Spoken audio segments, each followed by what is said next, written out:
si te pide un beso, vendámelo. Yo sé que Okay, once again po, maraming salamat po at magandang gabi po sa bawat isa. Welcome po sa ating channel, The Mathenix Channel, YouTube channel po, na kung saan ay may nag-request nung una nating solution na nakaraan, noon yung lesson 2B patungkol po sa factoring, ay gusto niyang yung pinakasimpleng kapamaraanan daw para mas matuto siya na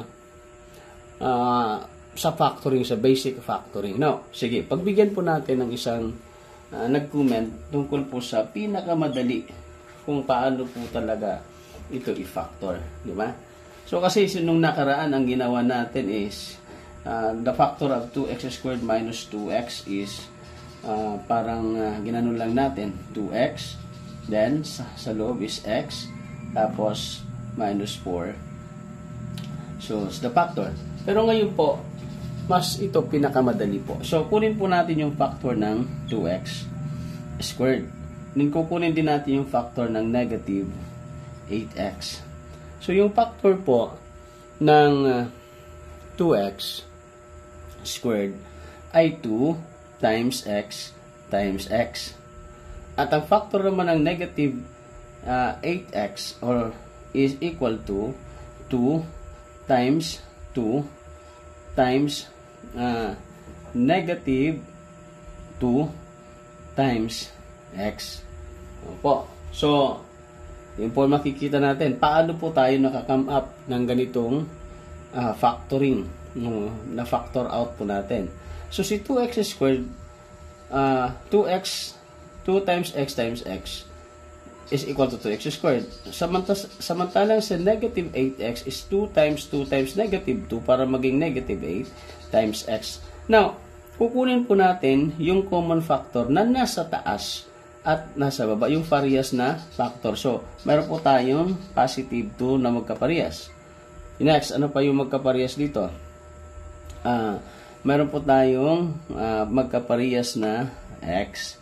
So, ibig sabihin, itong nakuha natin na common factor na 2x, ito po yung nasa labas, 2x. So, 2x po nasa labas. So, nasa loob naman yung mga natira. So, anong una pong natira? X. Sa baba naman is 2 times negative 2 is negative 4. So, kung titinan mo, dyan po tayo nakakome up kung bakit po nagkaroon tayo ng 2x times the quantity of x minus 4. Dahil in-itemize po natin na pag-factor out at ito po ang kinalabasan 2x times the quantity of x minus 4. Ngayon, pumunta naman po tayo sa negative 3s plus 9s na palamang bagay na ating pong pag-aaralan. So, didiretso na po tayo dito sa paggamit nito. Bale, bigyan po natin ng space yung negative 3s dito po kay so okay. So sa negative 3s for number 2, negative 3s squared at saka si 9s. Okay. So sa negative 3s is negative 3 times s times s. Okay? Bali negative 3s squared. Si 9s naman is 3 times 3 times s. So, ano po yung common factor nila? So, ito po, mayroon pong common factor na s. Okay? At mayroon pong walang common na. So, ang gagawin natin, gawin natin negative 3 para lang magkaroon tayo ng common factor. So, ito din si negative 3 is common factor. So, ilalabas po natin si negative 3 at saka si s. Sa loob naman, ang natira is s at minus 3. So, therefore, ang factor po nito, no?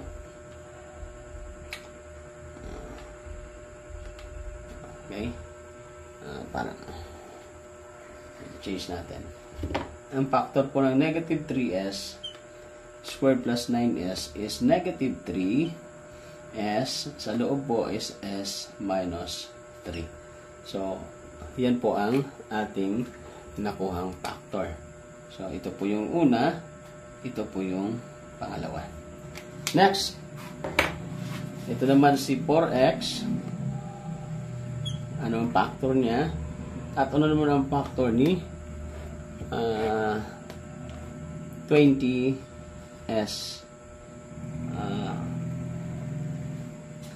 x to x. Kulay po yung given natin. Dapat parehas po ang variable. X squared. So, factor out po na natin sila. So, si 4x is 2 times 2 times x. Samantalang si 20x squared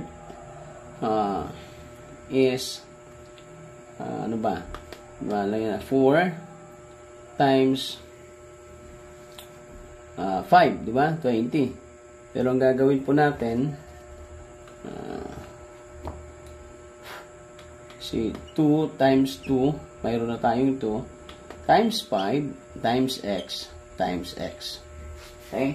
So, para 2 times 2 is 4 times 5 is 20x squared.